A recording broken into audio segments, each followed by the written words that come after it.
Sistemas con fuentes de calor. Muchas aplicaciones prácticas de la transferencia de calor comprenden la conversión de alguna forma de energía en energía térmica en el medio. Se dice que los medios de ese tipo comprenden generación interna de calor, la cual se manifiesta como una elevación en la temperatura en todo el medio. Algunos ejemplos de generación de calor son el calentamiento por resistencia eléctrica, las reacciones químicas exotérmicas en un sólido y las reacciones nucleares, en donde las energías eléctrica, química y nuclear se convierten en calor respectivamente. Para abordar este tema de sistemas con fuentes de calor, se va a partir de la ecuación básica que gobierna la transferencia de calor. Una ecuación general en donde se tienen en cuenta todos los parámetros involucrados, como el estado transitorio, en donde la temperatura varía con el tiempo, y también la posibilidad de que existan fuentes de calor. Para llegar a dicha ecuación, se va a plantear un balance de energía alrededor de un elemento diferencial de X, de una pared plana. En este balance de energía, que inicialmente se va a presentar de forma conceptual, van a tenerse en cuenta los siguientes elementos. Primero, energía que entra al sistema por conducción, una energía en forma de calor, ya sea porque este sistema está en contacto con otro a una mayor temperatura. Segundo, calor generado en el interior, de acuerdo a las posibilidades mencionadas anteriormente, ya sea que se trate de un conductor eléctrico, que se tenga la presencia de reacciones químicas de tipo exotérmico, o que se trate de un material nuclear. Como resultado de esto, podemos tener una variación de la energía interna, que se traduce en un aumento o disminución de la temperatura del sistema, y una energía que sale del sistema por conducción, una energía en forma de calor. Tener en cuenta que este sistema puede estar en contacto con otro a una menor temperatura. A este balance de energía que se ha presentado en forma conceptual, puede dársele un lenguaje matemático de la siguiente manera. Respecto a la energía que entra por conducción, esta puede representarse mediante la ley de Fourier, Q igual a menos K por A por dt de X.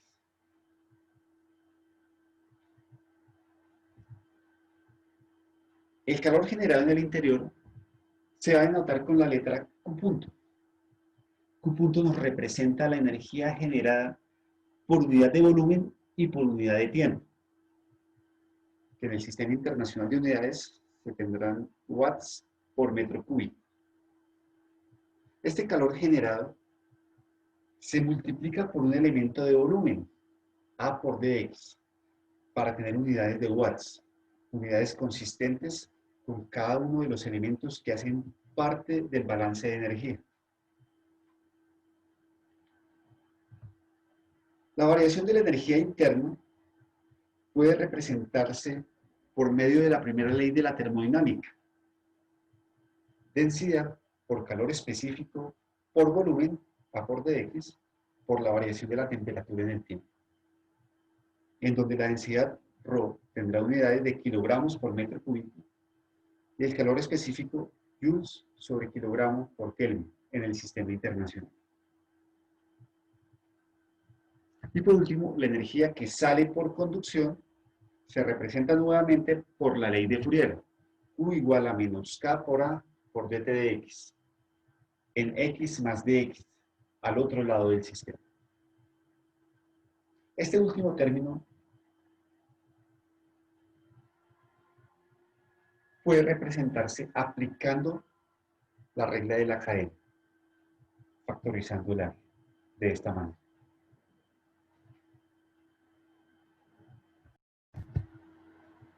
La combinación de las relaciones anteriores proporciona la siguiente expresión.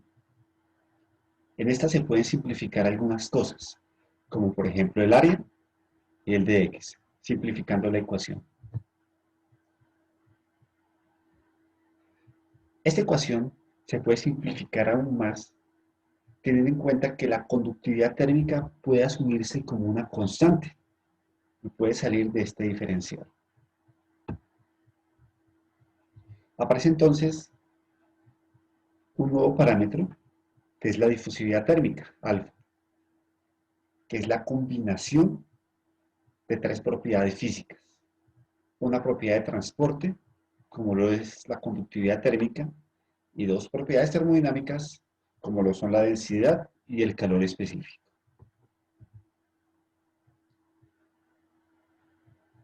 De esta manera. Esta es la ecuación de la conducción de calor unidimensional. Para tratar el flujo de calor no solo unidimensional, solo se precisa considerar el flujo de calor introducido y extraído por conducción por unidad de volumen en las direcciones de las tres coordenadas. De modo que la ecuación general de la conducción de calor tridimensional es la siguiente.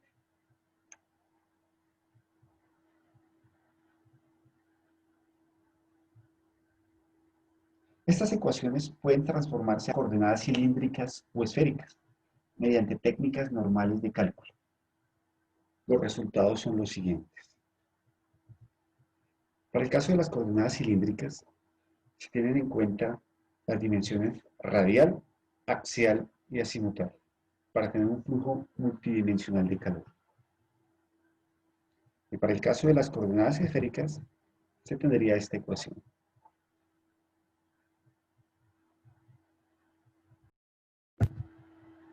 Gran cantidad de aplicaciones interesantes de los principios de la transferencia de calor están relacionadas con sistemas en los que puede generarse calor internamente. Pared plana con generación uniforme de calor. Para esta geometría debe tenerse en cuenta la ecuación correspondiente a coordenadas cartesianas. Para el caso más simplificado, correspondería el estado estacionario unidimensional.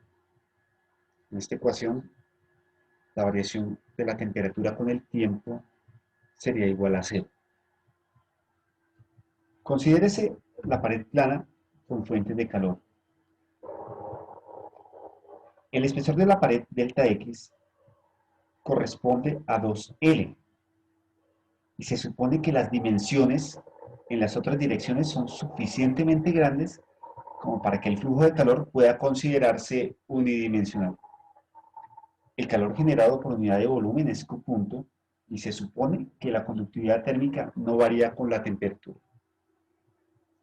Las temperaturas en las superficies de la pared son T1 y T2.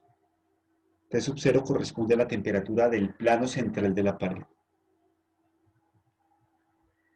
La solución general a la ecuación diferencial de segundo grado que se tiene allí es la siguiente, en donde C1 y C2 aparecen como constantes de integración, producto de la doble integración que hay que hacer para resolver la ecuación diferencial.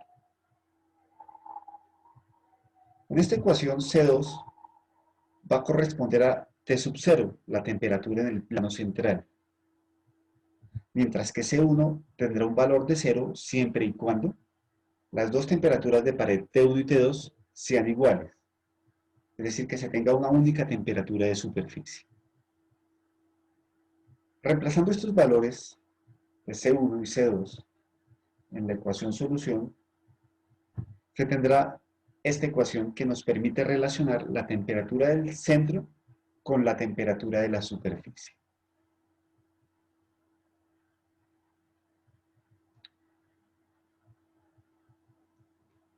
Las dos temperaturas de superficie serán iguales siempre y cuando los contornos sean los mismos. Si se trata de un fluido, las condiciones de ese fluido tienen que ser las mismas. Condiciones de contorno con convección.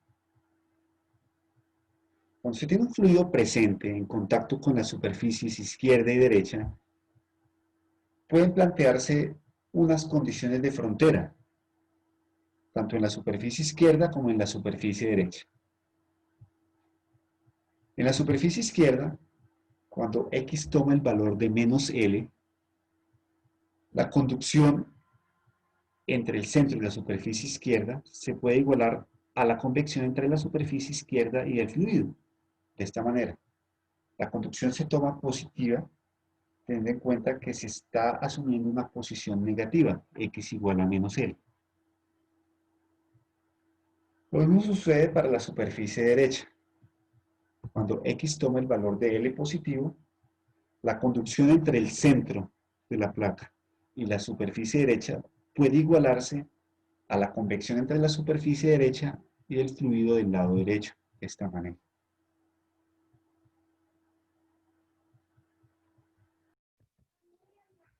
Ejercicio.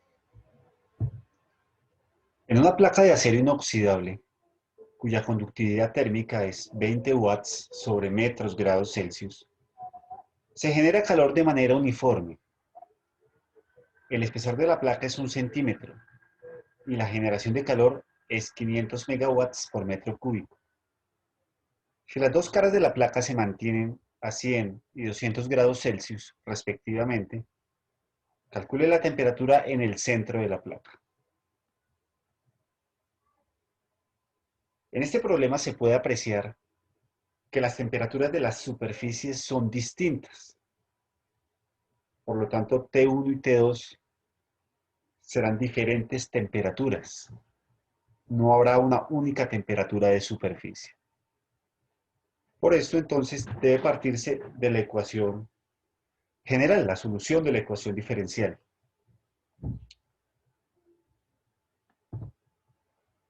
Esta es la representación de la pared que genera calor. Se reconoce un espesor delta X. El semiespesor de esta placa es L. Ahora una temperatura T1, una temperatura T2 como temperaturas de superficie. Y el problema nos pide hallar la temperatura en el plano central, T sub 0. Para poder utilizar esta ecuación, la ecuación del perfil de temperatura, debe hallarse primero C1 y C2. Esto lo podemos hacer planteando condiciones de frontera. En la superficie izquierda, cuando X toma el valor de menos L, la temperatura toma el valor de T1. Se reemplaza y se obtiene esta expresión. En la superficie derecha, cuando X toma el valor de más L, la temperatura toma el valor de T2. Se hacen los reemplazos y se llega a esta expresión. Teniendo así dos ecuaciones con dos incógnitas, C1 y C2. Este sistema de ecuaciones se resuelve algebraicamente. Una manera de resolverlo es mediante el método de suma y resta. Si se suman las dos ecuaciones, T1 más T2, desaparece el término C1 y a partir de esta ecuación se puede llegar a obtener una expresión para C2. Si se restan las dos ecuaciones, T1 menos T2, desaparece C2 y con esta ecuación podemos encontrar una expresión para C1. Vemos que C1 tomará el valor de 0 si T1 es igual a T2. Reemplazando estas expresiones de C1 y C2 en la ecuación general, obtenemos esta ecuación, que es una ecuación que nos permite encontrar el perfil de temperatura en cualquier pared plana con generación de calor. En este problema particular, se solicita la temperatura en el plano central, cuando X toma el valor de 0. Simplemente se tiene que hacer el reemplazo, X por 0, para obtener este valor de temperatura, 462,5 grados Celsius. Una temperatura mayor que las temperaturas de superficie.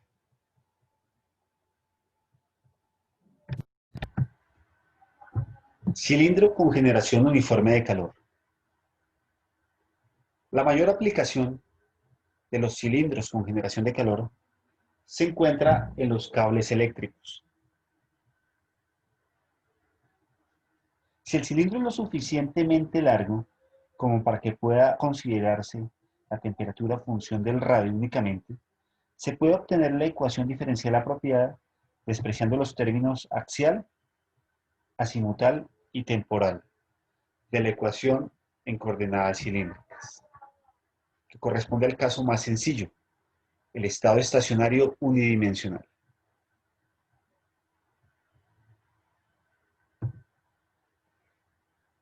Para esta geometría se va a tener una única temperatura de superficie.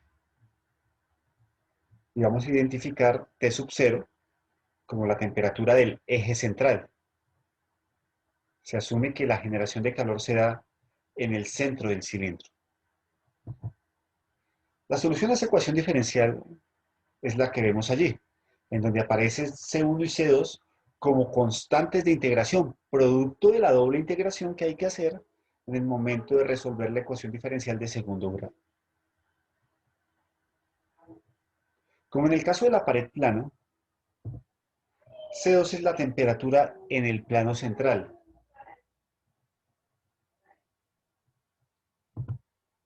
Cuando R toma el valor de R sub 0 en el eje central, el logaritmo natural del radio tiende a infinito.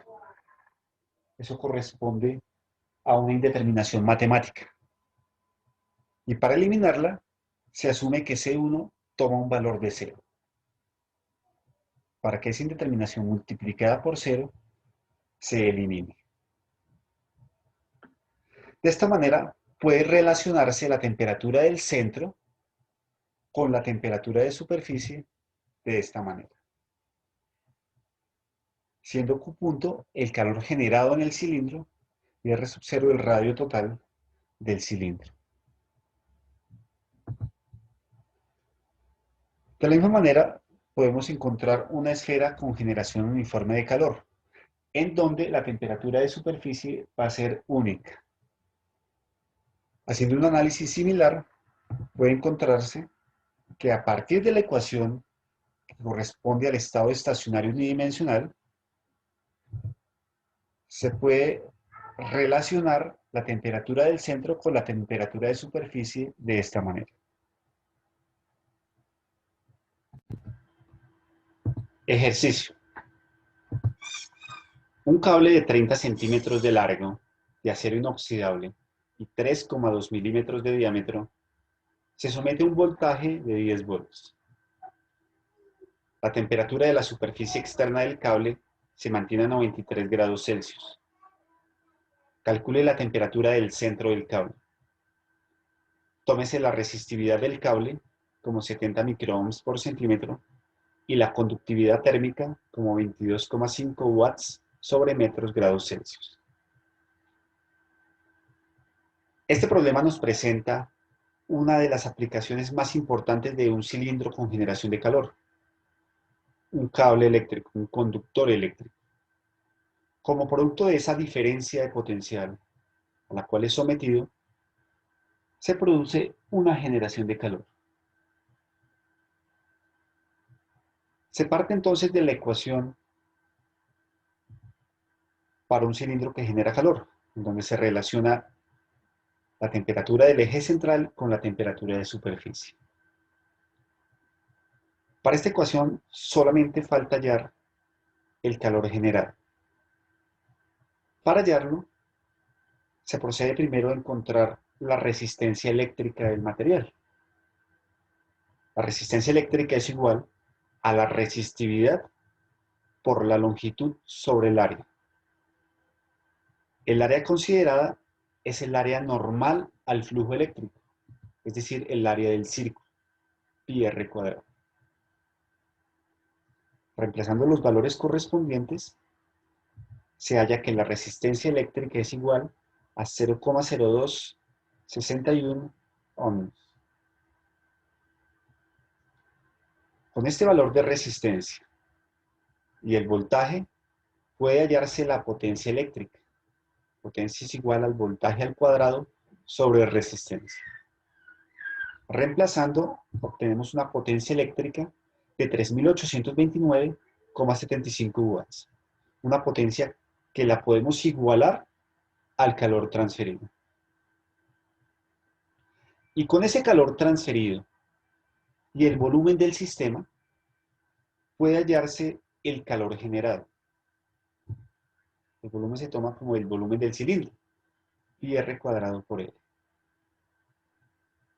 Haciendo el cálculo correspondiente se obtiene que el calor generado es 1,59 por 10 a la 9 watts por metro cúbico. Una vez se ha encontrado el calor generado, puede hallarse la temperatura en el eje central, que se espera sea mayor que la temperatura de superficie. Haciendo el cálculo, se obtiene que la temperatura del centro es 138,15 grados Celsius.